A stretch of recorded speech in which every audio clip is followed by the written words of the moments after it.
अगर कोई बच्चा क्लास 10th में सिर्फ और सिर्फ 48.8% लेकर आए तो क्लास 12th में आप उनसे क्या उम्मीद रखेंगे। 5th जनवरी को मेरे पास टेलीग्राम पर एक मैसेज आता है कि भैया 10th में मेरे सिर्फ 48.8% आए थे, बहुत सारी प्रॉब्लम्स थी, लेकिन मैं आपको बोल रहा हूँ मैं क्लास 12th में टॉपर बनूंगा। मैं उस मैसेज का रिप्लाई करता हूँ, हे डियर गुरु भैया दिस साइड। सबसे पहले आपकी स्टोरी बहुत ज़्यादा इंस्पायरिंग है। आप बिल्कुल बोर्ड एग्जाम दीजिए बहुत अच्छे से और इसके बाद बिल्कुल हम कनेक्ट करेंगे और आपको भी इस सीरीज़ का पार्ट ज़रूर से बनाएंगे, पक्का से बनाएंगे। मैं बोलता हूँ डेफिनेटली आप करेंगे। वो मुझसे बोलते हैं कि मुझे आपकी इंटरव्यू सीरीज़ का पार्ट बनना है, मैं टॉपर बनूंगा और फिर आपके चैनल पर इंटरव्यू दूंगा। इसके बाद कुछ महीने निकलते हैं और 21 मई को मेरे पास उन्हीं का एक और मैसेज आता है कि भैया पूरे स्कूल में मेरी 2nd रैंक लगी है। मैंने क्लास 12th बोर्ड एग्जाम में 90.8% स्कोर करे हैं। थैंक यू सो मच इतना सपोर्ट करने के लिए। और आज मैं उन्हीं का इंटरव्यू इस चैनल पर अपलोड कर रहा हूँ। इससे बड़ी बात और क्या हो सकती है, इससे इंस्पायरिंग स्टोरी और क्या हो सकती है कि कोई बच्चा पहले ही मुझे मैसेज करके बोल रहा है कि भैया पास्ट में कितनी भी गलतियां क्यों ना हुई हो, अब चीजों को सुधारने का समय आ गया है और वो चीजों को सुधारते भी हैं। आज का ये इंटरव्यू एंड तक देखिएगा। लेखराज की स्टोरी बहुत ज्यादा इंस्पायरिंग है, बहुत कुछ आपको सीखने को मिलने वाला है। मुझे आपका देखो टेलीग्राम पे मैसेज है, ये है 5th जनवरी का। इसमें यस आपने यस लिखा हुआ है I really desperately wanted you to see this comment. इस पे आपने लिखा हुआ है कि आपके 10th में ये प्रॉब्लम्स आई जिससे आपके सिर्फ 48.8% आए, लेकिन इस बार मैं 12th में टॉप करूंगा। आपने लिखा हुआ है, आप प्लीज इस कमेंट को देखिए, मैं क्लास में 12th में टॉप करूंगा और आपसे मैं बात करूंगा। मतलब इससे बड़ा एग्जाम्पल मैनिफेस्टेशन का और क्या हो सकता है। मैं कभी-कभार वापस आपका रिविज़िट कर लेता आपके अच्छा, वॉइस नोट पे कि अरे भैया ने बोला है अब तो अच्छा, तो आप वो देखते रहते पीछे थे जाने और का फिर मैंने नीचे लिखा है कि आप इंटरव्यू के लिए अप रहेंगे क्या? आपने बोला हाँ भैया बिल्कुल, और फाइनली आज हमारा इंटरव्यू। यार ये तो मतलब इससे ज़्यादा मोटिवेशन और क्या है। ये आपकी फ़ोटो भी भेजी हुई है आपने कि ये यस देखिए मैं यस टॉप यस उसमें आया हूँ। अमेज़िंग यार, मतलब क्या बोलूँ मैं। मेहनत है यार आपकी। जो कोई भी अगर सुन रहे हैं मैं ये बोल सकता हूँ आपसे वर्स्ट ही सिनेरियो है मेरा। हाँ, हाँ, वो आप आपसे क्लियरली एनी बता रहे डे हो। वर्स्ट सिनेरियो है। आप मेरे से बेटर, आप मेरे से ज़्यादा डिसिप्लिन्ड हो। मैं आपसे ज़्यादा बड़ा आलसी आदमी हूँ। मैं रात-रात भर जगना, दिन-दिन भर सोना, ऐसा मेरा रूटीन बहुत टाइम तक रहा है। हुँ, तो आप तो बड़े ईज़िली बेटर ही कर सकते हो, मतलब आप कर पहला। सकते हैं तो आप कह रहे हैं हर कोई कर सकता है, आगे लाइफ़ में हाँ, बढ़ सकता है। हे लेखराज, हेलो, आपका स्वागत है the twin Bros YouTube channel पे। हाय भैया, आपकी हाय। जर्नी बहुत ज़्यादा इंस्पायरिंग है। क्लास 10th में आपने स्कोर करे 48.8%। लाइक इसके बाद राइट। ज़्यादा से ज़्यादा कोई क्या एक्सपेक्ट कर सकता है कि 12th में 60% आएँगे, 70 आएँगे, बहुत अच्छा हो गया तो 80 आएँगे। बट आपने 48.8 स्कोर करे 10th में और 12th में आपका स्कोर था 90.8%, मतलब आप टॉपर्स की लिस्ट में आ राइट। गए। तो ये आपने यार एक बहुत कमाल कर दिया है, तो आज मैं इसी से रिलेटेड आपसे क्वेश्चन पूछने वाला हूँ। चैनल पर मैंने बहुत सारे टॉपर इंटरव्यूज़ अपलोड करे हैं, बट आई गेस इससे ज़्यादा इंस्पायरिंग मैंने आज से पहले कभी कुछ रिकॉर्ड करने की कोशिश नहीं करी है। अब दिसंबर का महीना चालू हो गया है, इसके बाद बोर्ड एग्ज़ाम बहुत पास आ गए हैं। तो लेखराज मेरे जितने भी क्वेश्चन रहेंगे ना बोर्ड एग्ज़ाम रिलेटेड आपसे रहेंगे। तो सबसे ओके। पहला क्वेश्चन तो भाई आपसे मेरा यही है कि कमाल आपने करा कैसे? मतलब 10th में इतने कम और 12th में फिर एकदम इतने ज़्यादा? इसका मेरा सिंपल आंसर यही रहेगा कि कोई बहुत मैजिकल या बहुत कमाल नहीं है। हुँ, जस्ट प्रोसेस है, process we can trust process then eventually result आ जाता है। हम डे 1 से ज़्यादा प्रेशर लेते हैं रिज़ल्ट का देन फिर उसमें प्रॉब्लम होगी। बस प्रोसेस पे ट्रस्ट रखिए और काफ़ी ईज़ी गोइंग प्रोसेस है, कुछ बहुत ज़्यादा भी नहीं कॉम्पिटिटिव नेस नहीं है इस एग्ज़ाम में, 12th के एग्ज़ाम में। तो ईज़ी गोइंग है, आराम से अपने लेवल पे आप जितना पढ़ सकते हैं। Main thing is interest. Hmm. आपका सब्जेक्ट्स में इंटरेस्ट होना बहुत ज़रूरी है। इंटरेस्ट नहीं होगा, आपको कॉन्सेप्चुअल क्लैरिटी नहीं है, तो देन आप उसको आर्टिकुलेट नहीं कर पाओगे फाइनली एग्ज़ाम में। हुँ। बस राइट। तो लेखराज लाइक 10th में ऐसा क्या कर रहे थे आप जो आपके मार्क्स मतलब इतने कम आए? क्या गलतियाँ कर रहे थे? पढ़ाई नहीं करी थी या मिस्टेक्स हो रही थी? क्या मतलब प्रॉब्लम थी जो 10th में थी बट 12th में नहीं थी? ओके। एक्चुअली मैं 10th की अगर बात करूँ तो मुझे 10th के पहले जो लॉकडाउन आया था हुँ, कोविड का 19 उसकी बात करना बहुत ज़रूरी रहेगी।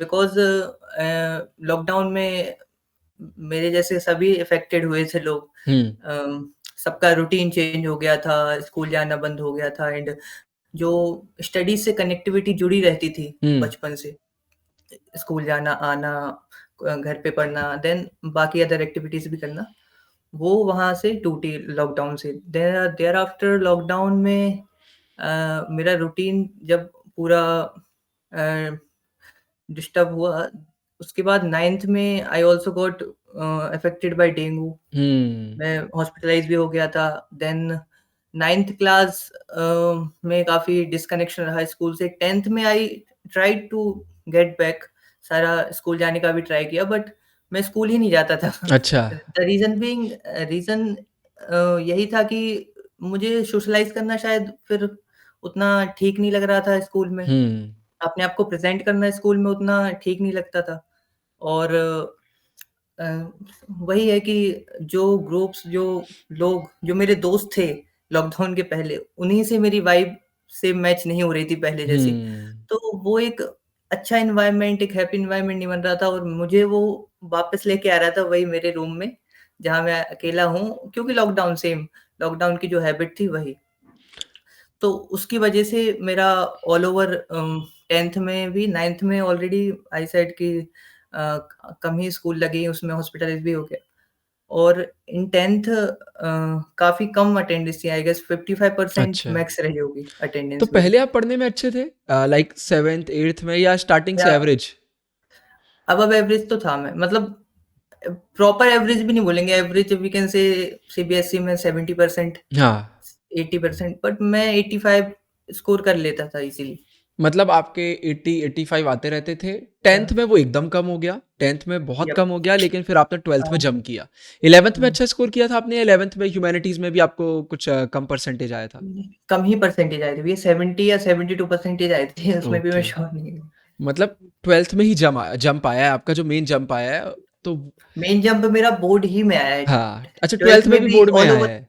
यस, ऑल ओवर 12th हाँ, ऐसा नहीं बोलूँगा कि बिल्कुल खराब था, ऑल ओवर 12th ठीक था, रैंक भी लगी मेरी 1-2 बार, क्लास में टर्मिनल एग्ज़ाम्स में 2 और 3। मैं बोल रहा था कि टर्मिनल एग्ज़ाम्स में मेरी रैंक लगी 1-2 बार, बट वो 76-80% तक लग जाती थी। अच्छा, अच्छा, मतलब बिकॉज़ परसेंटेज स्कूल कम है चेकिंग। बट रैंक लग हाँ, जाती थी क्योंकि बच्चों के भी ज़्यादा नहीं हाँ, आ रहे थे। हाँ, हाँ, राइट।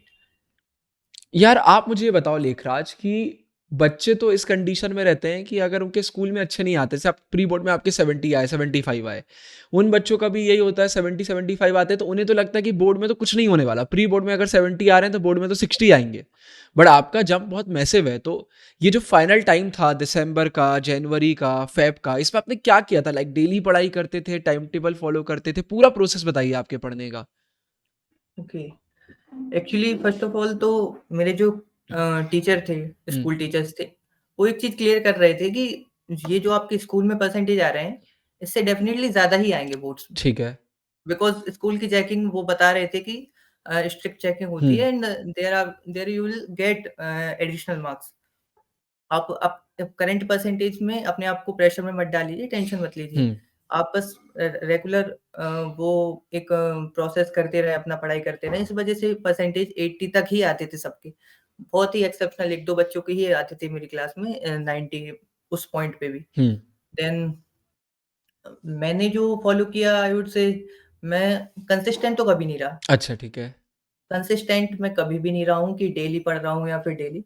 बट हाँ, बिकॉज़ सब्जेक्ट्स अच्छे लगते थे, टॉपिक्स में कांसेप्ट्स अच्छे हो, मतलब जो टॉपिक्स थे उसके कांसेप्ट्स भी मेरे ठीक थे, तो मुझे पढ़ने में अच्छा मज़ा आता था। हुँ। और मैंने दिसंबर के टाइम, आई गेस इसी लास्ट ईयर इसी टाइम पे ज़्यादा टाइम नहीं देखा कितना घंटा पढ़ रहा हूँ, क्या पढ़ रहा हूँ। बस दिसंबर के टाइम मैंने पूरा मंथ उसको यूटिलाइज़ कर लिया। फिर भी एक रफ़ आइडिया दे सकते हो आप कितना पढ़ते थे आप एप्रॉक्स? एप्रोक्स वही मैंने बताया, पहला तो कंसिस्टेंट था नहीं हुँ। मैं कभी। लाइक बोर्ड्स के पहले जैन-फ़ेब में तो मैंने काफ़ी कम पढ़ाई करी, अच्छा ठीक है।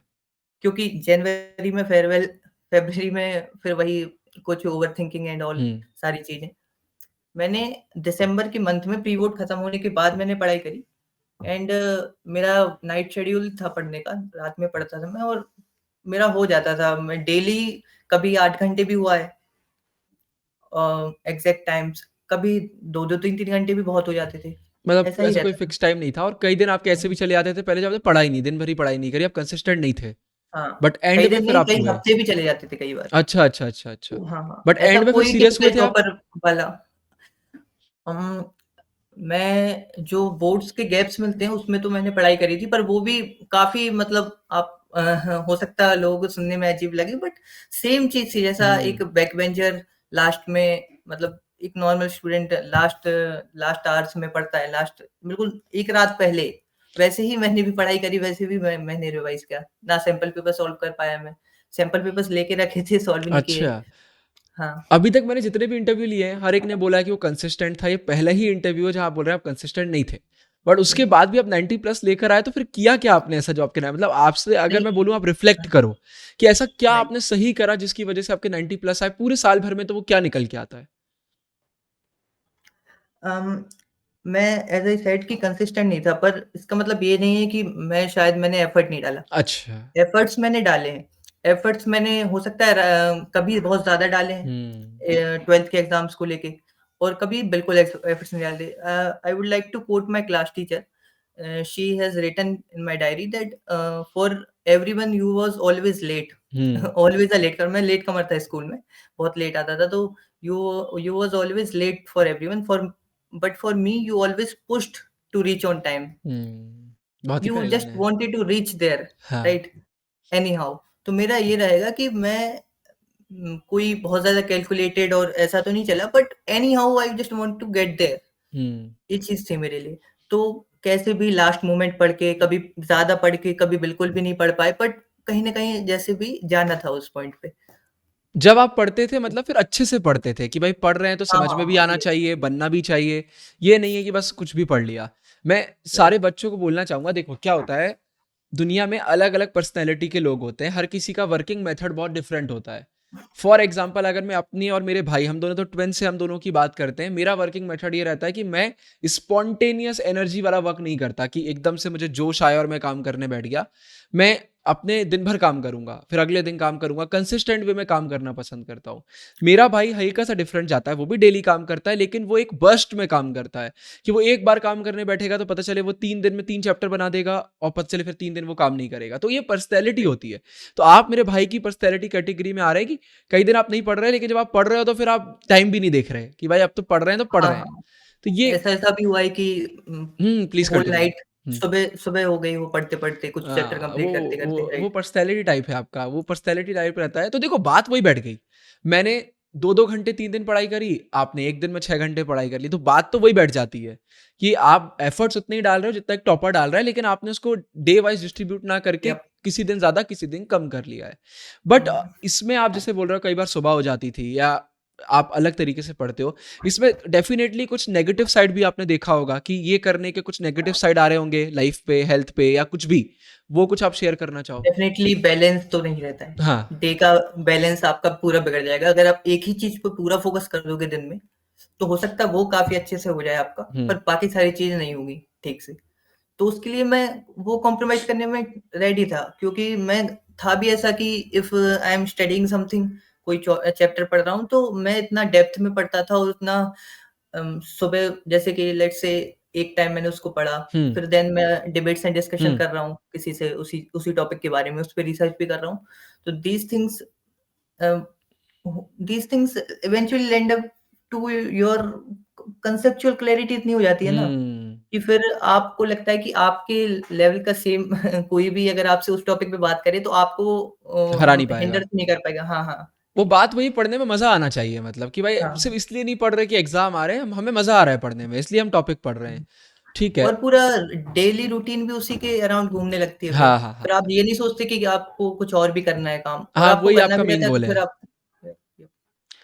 डर लगता था आपको कभी कि होगा, नहीं होगा, ओवरथिंकिंग हाँ, वगैरह, एंग्ज़ायटी वगैरह? काफ़ी बहुत बहुत ज़्यादा, बट वही है कि कीप पुशिंग और आपसे उससे जितनी कुछ मैं नहीं। बात कर रहा हूँ, आपकी पर्सनैलिटी मुझे ऐसी लग रही है कि आपका इनर वर्ल्ड ज़्यादा स्ट्रॉन्ग है, आप खुद से ज़्यादा कनेक्टेड रहते हो as compared to external world. Am I right? Sometimes तो समटाइम्स जब डेफिनिटली। आप खुद से कनेक्टेड रहते हो तो ये चीज़ें बहुत कॉमन है, like overthinking, anxiety, negative thoughts, तो इन चीज़ों से हाँ, डील हाँ। कैसे करते थे आप? मैं तो जैसे ये सारी चीज़ें हो रही हैं जितना नेगेटिवली, जितना नेगेटिव हो रहा है उतना ही आप पॉजिटिव ओवरथिंक कर लो। हाँ, सही बात है ये ना। तो सिंपल है। मैं तो पॉजिटिव डिल्यूज़नल होप रख लेता था कुछ भी। हुँ। मैंने काफ़ी सारी चीज़ें ऐसे डिल्यूज़नल मैनिफेस्ट कर ली, राइट? मैं बोलूँगा अगर जैसे 10th में when I went my school to opt stream, तो वो मेरे को दे नहीं रहे थे कुछ और सब्जेक्ट हुँ। ह्यूमैनिटीज़ के अलावा, राइट? तो उस पॉइंट पे देयर वाज़ दिस फ्लेक्स जिसमें उस टाइम के टॉपर्स थे। हाँ, हाँ। तो है ना? और I was the least scorer in my whole school. मुझे नहीं ठीक है। लगता 48.8% से कम किसी और के आए होंगे। तो उस पॉइंट पे तो प्रैक्टिकली सोचूँ तो उस पॉइंट पे मेरे को कुछ ऐसा नहीं सोचना चाहिए, बट मैंने उस पॉइंट पे ये सोचा था कि 12th क्लास में I should be there in the flex, है ना? बड़ा फ़ोटो होना चाहिए वहाँ हुँ। पे। तो वो तो प्रॉपर डिल्यूज़नल होप थी। उसका कुछ प्रैक्टिकल वर्ल्ड से कुछ रिलेशन है ही नहीं। तो सेम मैं बहुत पॉज़िटिव कई बार मैनिफेस्ट कर लेता हूँ, तो वो कवर हो जाता है नेगेटिव और बहुत फेमस डिल्यूज़नल रहता था। साइकोलॉजी है ये कि अगर आप वर्स्ट केस सिनेरियो सोच रहे हो तो बेस्ट केस सिनेरियो भी सोच लेना चाहिए कि बुरे से हाँ, बुरे हाँ। अगर ये हो रहा है तो अच्छे से अच्छा भी क्या हो सकता है। ये कहीं ना कहीं हमें मोटिवेट कर देता है, एक पुश दे देता है। मुझे भी आज भी याद है जब मैं 12th में था और मुझे लग रहा था कि शायद मैं कुछ नहीं कर पाऊंगा, तो एक बस मैंने ऐसे ही दिमाग में क्लिक कर लिया था कि नहीं यार मैं कर लूंगा, हो जाएगा। और वो एक वो आपको पुश दे देती है वो चीज़, ये परफेक्ट है। और कुछ आप ऐसा करते हो जिससे आपका पढ़ने का मन करता हो? क्योंकि ये तो है, देखो अगर 10th में कम आ गए तो एक वो कहीं न कहीं एक दिमाग में बैठ जाता है। सोसाइटी प्रेशर डालने लगती है क्योंकि कोई ये नहीं समझता कि आप पढ़ने में कितने अच्छे हो। आप पे प्रेशर आता है तो आपके घर का एनवायरनमेंट कैसा था? आपके पेरेंट्स सपोर्टिव थे, नहीं थे? फ्रेंड्स का या इन सोसाइटी में रिलेटिव्स? ये चीज़ तो काफ़ी हेल्पफुल थी मेरे लिए कि मेरे पेरेंट्स जो थे, स्पेशली माय फादर, वो भी मेरे जैसा ही मेरे को मोटिवेट करते थे अच्छा। फ्यूचर के लिए। पास्ट को ज़्यादा नहीं देखते थे, हुँ, फ्यूचर ही देखते थे वो। तो वो एक मेरे लिए पॉज़िटिव था। उसके अलावा मैं वही हूँ कि मैं खुद को मोटिवेट कर लेता था। फ़र्क नहीं पड़ता सामने कुछ कोई बोल रहा है, कुछ टॉन्ट दे रहा है या फिर कुछ भी। मैं खुद को मोटिवेट करता रहता था। मेबी डिल्यूज़नल इमेजिनेशन हुँ। करके, कुछ भी करके पर कर लेता था। खुद को मोटिवेट करके रखना है, आप एक पॉइंट शेयर कर रहे हैं कि हुँ। खुद को खुद मोटिवेट करके रखो क्योंकि दुनिया तो थोड़ा दबाने की कोशिश करती रहेगी, बट अगर हम खुद खुद को मोटिवेट रख रहे हैं तो मेहनत हो जाती है। बोर्ड एग्जाम के बाद मतलब जब बोर्ड एग्जाम एकदम पास आ गए थे, जब बिल्कुल आपके एग्जाम चल रहे थे, आपने होप किया था ऐसा कि आप 90 प्लस ले आओगे? 90 90 तक का तो शायद होप किया था मैंने। होप थी अ, आपकी हाई, मतलब कभी हाँ, आपने ऐसा नेगेटिव अप्रोच के साथ आगे नहीं बढ़े आप। एक पॉजिटिव अप्रोच हमेशा रही आपके साथ। वही मैंने बताया नेगेटिव अप्रोच थी हुँ, हमेशा मतलब नेगेटिव जो कॉन्सिक्वेंसेस थे, उसका डर हमेशा रहता था। हुँ, पर वो सेम मैं सेम बैलेंस कर लेता था कि बैलेंस बना हाँ, के ऐसा चलते भी हो थे। सकता है, राइट। हाँ, आपका रिवीजन करने का तरीका क्या रहता था? रिवीजन में मैं वही कन्वर्सेशन कर लेता था हुँ, खुद से ही कि काउंटर क्वेश्चन कर लिए सेम चीज़ पे, हुँ। अलग-अलग एंगल से एक चीज़ को विजुअलाइज़ कर लिया। ऐसी चीज़ें से मेरा हो जाता था मोस्टली रिवीजन। और अदरवाइज़ मुझे ज़्यादा रिवीजन मैं करता नहीं था। मैं जितना मैंने पढ़ा है मुझे उसको बाकी ज़्यादा टाइम पे मैं उसको इमेजिन कर रहा हूँ या फिर सोच रहा हूँ कि हाँ, ऐसा है कुछ भी। जैसे let's say Indus valley civilization है हिस्ट्री का फर्स्ट चैप्टर, हुँ, तो उसके बारे में मैंने पढ़ लिया पूरा। देन उसके बारे में डेफ़िनेटली अगर आप अच्छे से पढ़ोगे आपको क्यूरियसनेस आएगी उसके बारे में और जानने के हुँ। लिए। आप उसको गूगल पे सर्च करोगे। सेम चीज़ आप पढ़ने के बाद भी उसके बारे में सोचते रहोगे। पर बहुत सारे बच्चे बोलते हैं हम जब ऐसा करते हैं तो हमारा बहुत टाइम निकल जाता है, हमारा सिलेबस नहीं हो पाता। हाँ, ये चीज़ तो इसका एक डिमेरिट रहेगा। हाँ, मेरे साथ भी ऐसा होता था, एक-एक चैप्टर मेरा 3-3 4-4 घंटे में कंप्लीट होता था। हुँ। बट मैं मुझे एक वो फाइनल सैटिस्फैक्शन आ जाता था उतने टाइम में कि अब मुझे इस चैप्टर में से कुछ और ज़्यादा एफर्ट डालने की ज़रूरत नहीं है। मैंने हर एंगल से इसको समझ लिया है। उन बच्चों में और आप में डिफरेंस ये है कि वो भी इतना टाइम दे रहे हैं लेकिन उसके बाद उनके अंदर वो कॉन्फिडेंस नहीं आता है तो फिर वो और भी चीज़ें करते हैं। बट आपके अंदर वो कॉन्फिडेंस था कि हाँ, इतना इनफ है मेरे लिए। मुझे पता है कि इतना करने के बाद मेरे मार्क्स इस पे नहीं घटेंगे। वो एक फैक्टर था हुँ। जो आपका टाइम आपका सेव कर रहा था, जो बाकी बच्चों का नहीं कर पा रहा था। मैं हाँ। मैं पढ़ने में ज़्यादा टाइम दे देता था, पर मुझे वो चीज़ पता थी कि देन मैं उसको इतना मैंने सारा चीज़ हर एंगल से और उसको समझ लिया है कि मैं उसको प्रेज़ेंट कर लूँगा, आंसर राइटिंग में अच्छी कर दूँगा उसका। चाहे हुँ। कोई भी क्वेश्चन आए मैं उसको इंटरप्रेट करके भी सही आंसर निकाल लूँगा। अगर कुछ ऐसा भी आता है जो अ, फ़ैमिलियर ना हो जिससे। बार बार मैं ह्यूमैनिटीज़ के बच्चों को बोलता हूँ पर वो मानते नहीं है। ह्यूमैनिटीज़ में आंसर राइटिंग बहुत इंपॉर्टेंट चीज़ है। कई बार ऐसा होता है कि आंसर आपसे इतना ना भी बन रहा हो बट आप आंसर राइटिंग के दम पे मार्क्स ला सकते हो। आप जितने बच्चे देख रहे हैं मैंने कई बार बता दिया है, वेबसाइट पे जाना www.thetwinbros.in, आपको फ्री मेरा आंसर राइटिंग का कोर्स मिल जाएगा। सर्च बार में आंसर राइटिंग लिखना, वो कोर्स देखो, आंसर राइटिंग इंप्रूव करो। लेखराज आपके इंटरव्यू से होता है मैं क्या निकाल रहा हूँ, वो बच्चे जो टॉपर रहे हैं हमेशा से, ठीक है, वो शायद इतना रिलेट नहीं कर पाएंगे, लेकिन वो बच्चे जो अपनी पूरी होप खो बैठे हैं कि भाई हमसे कुछ नहीं होने वाला, वो आज आपसे बहुत इंस्पिरेशन लेके जाने वाले हैं। क्योंकि बहुत बच्चे ऐसे होंगे जिनको लग रहा होगा कि वो कुछ नहीं कर रहे हैं, लेकिन आप जो बता रहे हैं तो उनको ऐसा लगेगा कि यार वो आपसे रिलेट कर पा रहे हैं और अच्छा कर लेंगे। मुझे आज तक लगता है मैंने कुछ नहीं किया। हाँ, हाँ, वो मुझे ऐसा कुछ नहीं लगता कि मैं अ 10th में बहुत ज़्यादा गिर गया, फिर मैं मतलब गिरा डेफ़िनिटली था, काफ़ी ज़्यादा परफ़ॉर्मेंस और सिर्फ़ एकेडमिक्स नहीं, ऑल ओवर भी काफ़ी इम्प्रूवमेंट करी और इन दिस टाइम, बट मैं ये बोलूँगा कि कभी ऐसा नहीं लगा कि मैं कुछ ऐसा कर रहा हूँ जिससे बहुत कुछ मैजिकल हो जाएगा, कुछ हुँ। डिफरेंट हो जाएगा। बस वो नॉर्मल ही चलता रहा, देन फाइनली रिज़ल्ट के बाद फिर पता चला कि हाँ, बहुत लंबी जर्नी कर ली है अपन ने। सबसे पहले तो आप जो बोल रहे हैं इससे मैं बहुत रिलेट करता हूँ, ये बहुत पावरफुल चीज़ है कि जब हम कर रहे होते हैं ना हमको समझ में नहीं आता, लेकिन जब हम हाँ, कई सालों बाद पीछे देखते हैं तो हम देखते हैं कि यार चीज़ें बहुत बदल गई हैं। इनफैक्ट जब आपने बोला तो मुझे भी थोड़ा-सा गूज़बम्प्स आए, नॉस्टैल्जिया हिट करा। जब हमने भी यूट्यूब चालू किया था आज से 5 साल पहले, लिटरली 6 बाय 6 के कमरे में लाइट भी नहीं है, फ़ैन भी नहीं है, मेहनत करे जा रहे हैं, खून-पसीना एक कर रहे हैं। समझ में नहीं आता, लेकिन जब आज रुक के देखते हैं तो समझ में आता है कि हम कितने आगे बढ़ गए हैं। तो लाइफ़ में वैसे ही रहता है, आप मेहनत करो उस समय समझ में नहीं आता, लेकिन धीरे-धीरे वो आपको क्लिक करता है कि यार लाइफ़ बहुत बदल गई इतने दिनों में, और वो चीज़ बहुत हेल्प करती है। आखिरी कुछ क्वेश्चन है मेरे आपसे, 12th में जब आपने इतना इतना अच्छा स्कोर करा तो एक कॉन्फिडेंस बढ़ा आपके अंदर कि अब हम लाइफ़ में और श्योर। भी कर सकते हैं? हाँ, श्योरली, श्योरली। एक एक सैटिस्फैक्शन वाली फीलिंग आई, हुँ, एक कॉन्फिडेंट अंदर से हुआ मैं कि हाँ, एक चीज़ हुई है, आगे भी हो जाएगी चीज़ें बहुत करेक्ट, मतलब मुझे ऐसा लगा कि हो जाती हैं चीज़ें, ऐसा कुछ इम्पॉसिबल और नहीं होती अपने साथ, तो कभी ऐसा वाला कोई सिनेरियो नहीं रहता है। तो वही एक कॉन्फिडेंस आया अंदर से, ज़्यादा कुछ चीज़ें चेंज नहीं हुई, हुँ, सेम मैं वैसा था, सेम अभी हूँ, बस अंदर से एक सेल्फ बिलीव बढ़ गया, सेल्फ एस्टीम, खुद का जो रिस्पेक्ट करना रहता है, हुँ। वो और ज़्यादा हो गया कि हाँ, uh, I have some value at least now ऐसा लगता है। आप राइट? बहुत ही मॉडेस्ट, ग्राउंडेड हैं, अच्छी चीज़ है आपके बारे में। बट हाँ, ये चीज़ सही है, मतलब बिल्कुल सही है कि बहुत कॉन्फिडेंस आता है। देखो क्या होता है, एक होता है कि दूसरे हमें बता रहे हैं कि ऐसा हुँ, करने से ऐसा हो जाता है, इसकी कोई वैल्यू नहीं है जिसको आप वैल्यू कर रहे हो, लेकिन जब तक आप खुद वो चीज़ एक्सपीरियंस नहीं कर लेते हो, जब तक आप वो नहीं समझ पाते हो। जब एक बार आप 12th में अच्छा ले आते हो, तो आपको पता रहता है कि मेहनत करते हैं तो रिज़ल्ट आता है। हुँ, हुँ, हुँ। कंसिस्टेंसी वेस्ट नहीं जाती है, एफर्ट्स वेस्ट नहीं जाते हैं। तो ये सारे आपको लेसन्स मिल जाते हैं और आगे काम आते हैं फिर एक्चुअली वो। काफ़ी सैटिस्फाइड फीलिंग रहती है, जैसे कि अगर आप 10th में पोस्ट 10th आपने किसी कोई चीज़ सोची हो कि यार मैं ये स्कूल कंटिन्यू इसलिए ही कर रहा हूँ क्योंकि मैं नहीं चाहता एक खराब एंडिंग हो स्कूल से, 10th में निकल हुँ, जाऊँ मैं। मैं चाहता हूँ कि एक अच्छा स्कूल लाइफ हो मेरी, एटलीस्ट हुँ, मैं एंड तक सारी चीज़ें, जो भी चीज़ें मेबी मेरे हिसाब से नहीं गई उसको सही करूँ।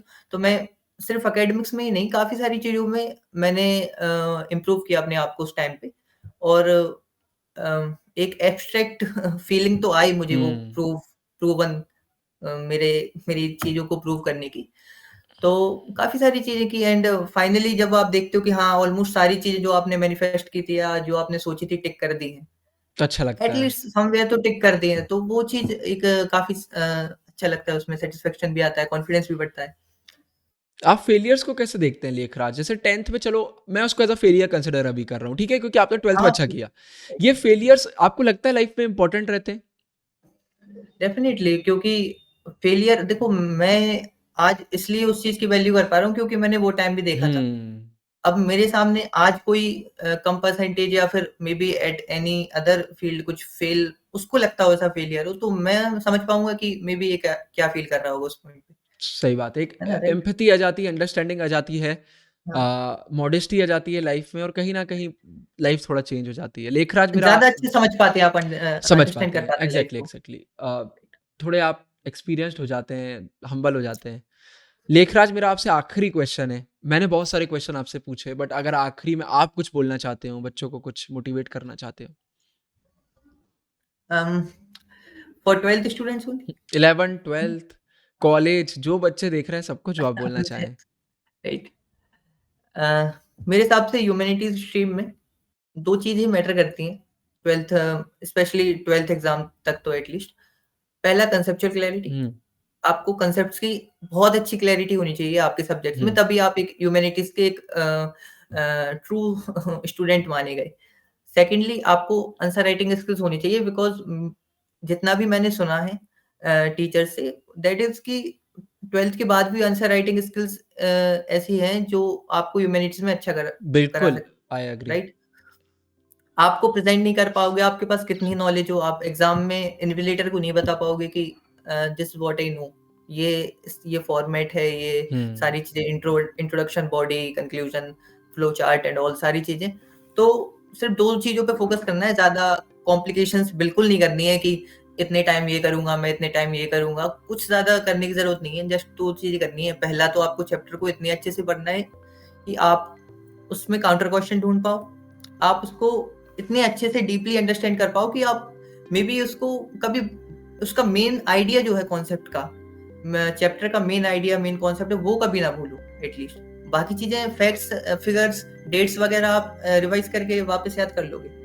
एक वो चीज़ है, एन्जॉय करो स्टडीज़ को एंड फाइनली आंसर राइटिंग पे ध्यान अभी से दे दो बिकॉज़ आंसर राइटिंग ही आपको फाइनली रिज़ल्ट देगी।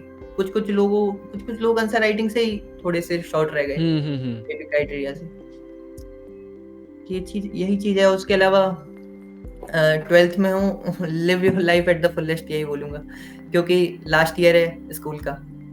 Thank you so much Lekhraj आज हमें जॉइन करने के लिए। आपका बहुत ही काम कंपोज्ड बिहेवियर है, अच्छी पर्सनैलिटी है आपकी, बात करके अच्छा लगा आपसे। आई होप आगे आप बहुत कुछ अचीव करें, उसके लिए अभी से आपको warm wishes, all the best. ऐसे ही कनेक्टेड रहिएगा। थैंक यू सो मच आज जॉइन करने के लिए। और moreover I would like to thank you because you recognized me, you invited me here. Feeling very grateful to present myself here in your channel.